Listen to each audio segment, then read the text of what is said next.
after their son's death, Julian Kenchos faced hostility.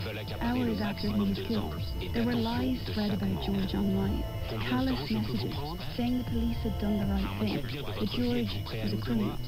There were even death threats posted anonymously online and delivered through the Kenchos front door. After reporting on the story, I received some ugly messages myself. They shared a common sentiment, a desire to prove that George somehow deserved to be killed, that he didn't deserve the same care and protection from the police that the rest of us do, that his life didn't matter. And there was another common thread, a desperation to prove that despite the fact that George was black, that this incident wasn't about race, that Ireland, our beautiful little country, couldn't possibly be a racist place, that we're so different from, so much better than, the US or the UK.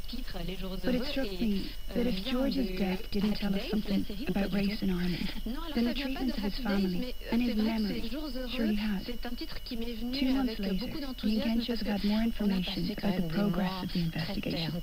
They've learned that it's more thorough than they feared. They're a little more hopeful now that justice will be served in Ireland for their son. Stephanie Hegarty. President Erdogan of Turkey loves a good construction project, putting up brand new mosques, driving roads through parkland, remodeling whole towns. This government has determinedly changed the face of the country. One of the most controversial was the building of the Ilisu Dam on the Tigris River in the southeast, which meant completely flooding the historic town of Hasankeyf, inhabited for the last 12,000 years. This is such a magnificent project Erdogan enthused in 2009, promising to build a very modern town to replace the old one. Some original monuments, its bathhouse and remnants of a 14th century mosque, as well as over 500 graves, were moved before the water flooded in. The Turkish government hopes it will still attract visitors, but many local people wonder whether too much of its special character has been lost forever. Michelle Yana Chan went for a look.